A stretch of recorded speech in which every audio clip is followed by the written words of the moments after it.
can I get through a video review of the Nissan GT-R Nismo without mentioning the Nürburgring? That is the question.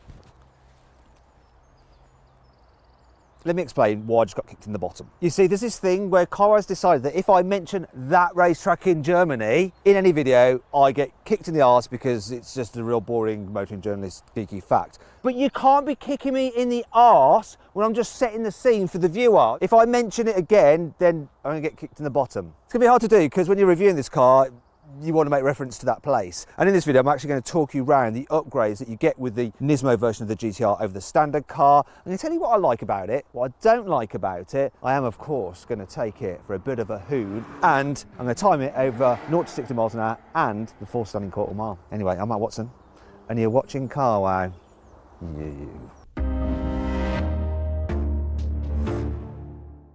Let's start this video by talking about the price. Now, I hope you're sitting down because you're going to need to be. You see, this Nissan costs £180,000, which is just insane. I'm going to come clean. You can get this car on lease through Carwow, but there are no savings on it. Bad luck. Let's talk about the design upgrades you get with the Nismo version of the GT-R over the standard car. Obviously, it's instantly recognisable as a GT-R, but then there's these added bits. The most obvious one at the rear is this huge carbon fibre wing. Look at that. It's even got a little brake light integrated into it. That's cool. What you can't see is that this boot lid is also carbon fibre. It's just been painted over. There's some more carbon fibre here. This lower bumper area and splitter, all carbon fibre. And obviously you've got your Nismo badging. The exhausts are the same as on the normal GT-R, so you've got titanium exhaust system. Really wide, look at those quad pipes, but actually inside there's some smaller pipes. Makes it look really shouty. Down the side, yet more carbon fibre. The bumper extends around the side, and then you've got the side skirt there with the red stripe in it as well.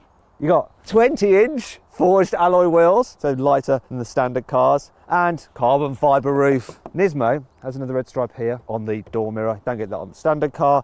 Moving to the front, you've got these vents here in the wings. Once again, carbon fibre. These help let pressurised air out from the wheel arches, reduces your lift. Around the front, we have carbon fibre from bonnet and front splitter with, once again, the red stripe from Nismo and Nismo badging. And you probably noticed as well, these vents in the bonnet, they're made out of carbon fibre, but that's because the whole bonnet is carbon fibre. It's just that those bits are painted. Oh my gosh, this is one aggressive looking car with plenty of carbon fibre. Let's go check out the inside. So there is more carbon fibre in here. Yes, got the door open, thanks for telling me, Nissan. Most notably, here, look, we've got carbon-backed bucket seats. They are lovely, made by Recaro, exclusive to the Nismo GT-R, and they hold your body so very well. There's also carbon fibre here on the centre console and a Nismo badge there. You've got Alcantara on the steering wheel with this centre marker.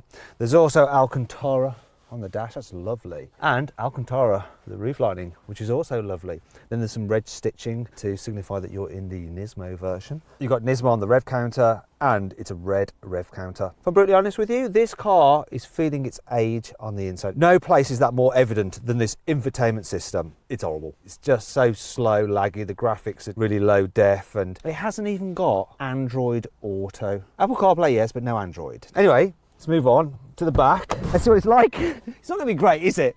Here in the back of the GT-R. Let me just move this out of the way so you can see what's happening. I'm going to do... Oh, God, I'm going to have to shut this door. Oh, shut up. Let's see what knee room's like. I'm just going to pull this back and hope I don't crush my knees. Come on. Oh, actually, I have just about got enough knee room. A finger's worth, but it does feel like my legs are trapped. I can hardly move them. So if you had to go any kind of distance, you're going to end up with a deep vein thrombosis. And then headroom, well, you can see for yourself. I don't need to explain that, do I? And it's not great having your head against the back window. But you don't buy a Nismo GT-R to be giving passengers a lift. It's not an Uber car, is it? Anyway, let's go and check out the boot now. If I can just extract myself from this car. Oh, my feet are like wedged into the seat. Come on. I hope I'm not going to have a fall. So, look at this. I wasn't lying, was I? Carbon fibre. Look at this space you've got here. Now, for a performance car, it's not bad at all. 315 litres. Yes, there's a big load lip to lift stuff over, but I'll forgive the car that because a Porsche 911 Turbo's boot, it's only 132 litres. An Audi R8, 112 litres. Really impressive, though. To be fair, A McLaren GT's boot has 570 litres. And that brings me on to 5 annoying things about the Nissan GT-R Nismo.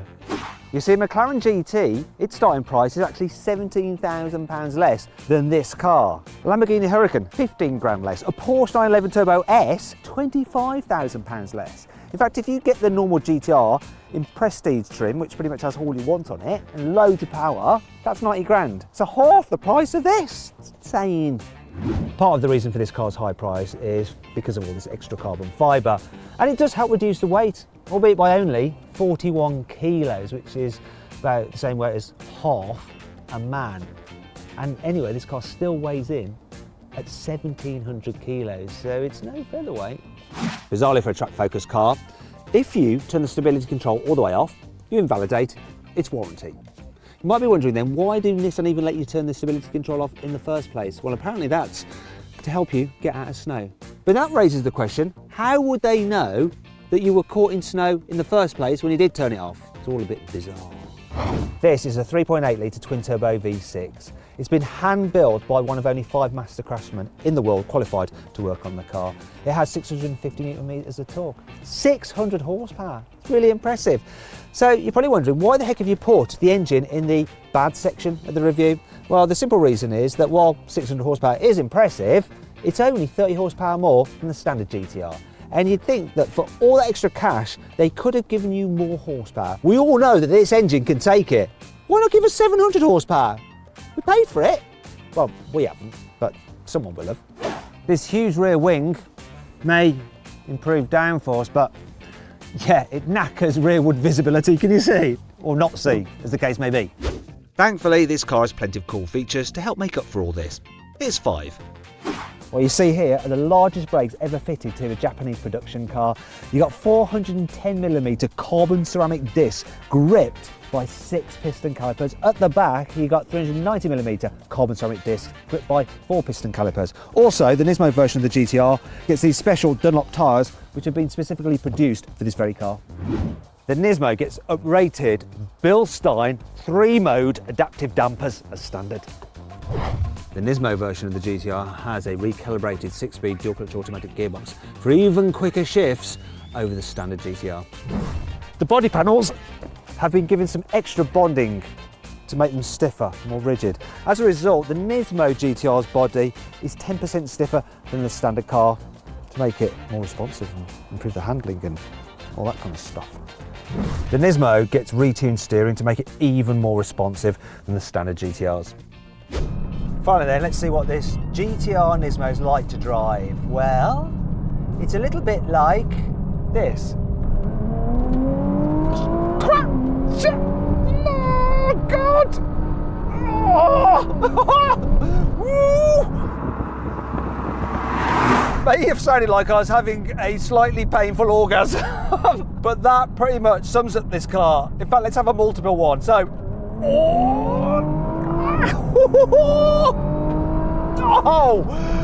oh, it's nuts!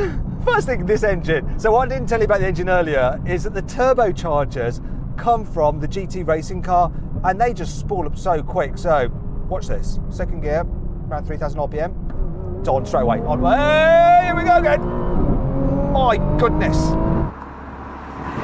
The engine is lovely. I've always loved the engine in the GT-R, and in this Nismo, it's especially good. Oh, it's just the thrust you get from it.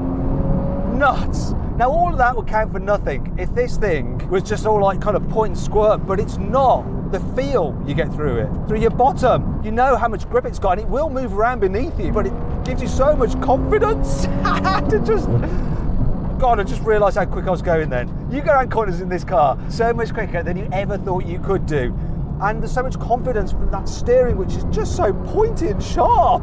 It's hydraulically assisted. None of your electrical nonsense of most modern cars. And as a result, it feels pure, you feel connected. Starting to get the price, £180,000. I'm driving on a closed road, well, it's actually a test track. And I can experience the performance here, really enjoy this car. And you can feel the differences then between the Nismo version and the normal car when you're really pushing it, because it's set up so well, this thing. On the road though, harder to tell the difference, to really feel the benefits of the Nismo, because speed limits 70 miles an hour. This thing does 70 miles an hour without even thinking about it. Once again, revving, the change of gear. Look at it, it's just boom, boom, boom. That's when you really appreciate a dual clutch automatic compared to, say, some of these torque converter automatics that BMW is putting into its latest M cars. You do just get that rifle bolt change, bang, bang, bang. It's so intense. Godzilla really is a proper animal. Now there's no point being this quick if you can't stop well. So let's do a brake test from 70 miles an hour in this car, see how long it takes to stop. Here we go, let's do it now. That's both feet on pedals. Right, what we got? It stopped in 43 meters. Now I recently did a brake test in the new BMW M3 and M4, and if you want to see how long they took to brake, click on the pop-out banner up there to go watch that video. Now I'm going to launch the car from 0 to 60 over the standing quarter in a bit. Save me for that, but first, let's continue. So I'm going to back it off a bit. This is where you feel that it's a bit archaic, a bit old-fashioned. So the Bilstein dampers in this car actually make it feel a bit more sophisticated over bumps, like round town in the standard GTR. It's firm and you get jostled about, don't have speed bumps, but there's a real delicacy to the way it just irons out the small imperfections. It doesn't fidget too much. Firm but fair, excessively firm, but still sort of fair. It's probably the best way to sum it up. But it does get tiring after a while. Another thing that gets tiring is the turning circle, which is awful. Then there's all the mechanical noises, which I really do like. You put it into gear, it's like the clunking of the disc when you're moving around. You still hear a little bit. It's not as bad as on the early GTRs. And you get out on the motorway and this thing's just like droning on and droning on. And while I'm driving around, you've got people working on film sets and all the construction guys are just like watching this car go past. In fact, when I turned up at the track earlier today, the guy in security was like, oh man, Nismo GTR, my favourite car in the whole wide world ever. This thing stands out, but that could also get on your nerves. To really enjoy this car, and the Nismo version in particular, you have to get yourself onto a track. For day-to-day ownership, Porsche 911 Turbo S, get one of them. And if you want to see more about that car, click on the pop-out banner up there, top right-hand corner screen. Check out my review of that car, because it's immense. And the 0 to 60 time that I've had out of that car is incredible as well. Speaking of which, it's finally time to launch this beast, see what it'll do. What are you going to do, Godzilla? Should we find out? Let's do it. Nissan says the GTR Nismo can do 0 to 60 in 2.5 seconds, but I want to see what my specialist timing gear doth say. So I'm going to launch, let's do it. Let's find out.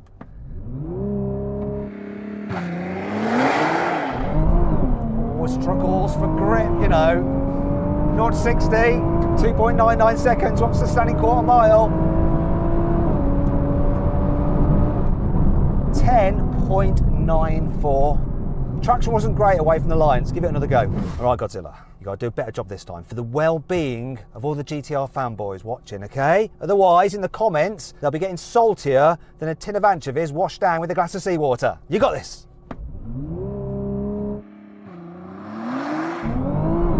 We're going sideways a bit again. Oh, 0 to 60, 2.96 seconds. That's a standing quarter, 10.92. Oh well, there we go. You had your chance, you blew it. Okay, just one more go, let's do it. That hook better, that hook better. Oh yes, 2.89 to 60. I'm gonna bottle the standing quarter though because this is too quick into this corner. 2.89, it hooked. I don't think I'm gonna get much better than that, and I definitely don't think I'm going to do a 2.5. Hopefully the fanboys aren't too salty now. Maybe just like a bag of crisps.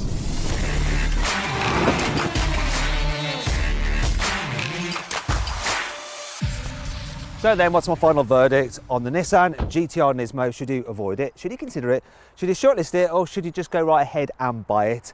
Well, I reckon if you're a GTR fan and you've got the money, go right ahead and buy this car because it is the ultimate GTR. However, for most people, you can get some serious supercars for the same amount of money. And personally, I'd rather have one of those. So I would avoid the GTR Nismo, just like I've avoided getting kicked in the arse for saying the Nürburgring in this video. No, you're not catching me. I hope you'll enjoy the video. If you did, please give it a like. Let me know some other videos you'd like me to do in the comments below. I will read through them, I promise you. Now, you might see a box there. Whatever you do, do not click on it. Do not click on that box because I can't promise where it's going to take you. Now, if you want to watch some more GTR related content, then just click on those video windows. What was that for? For earlier. Oh yeah.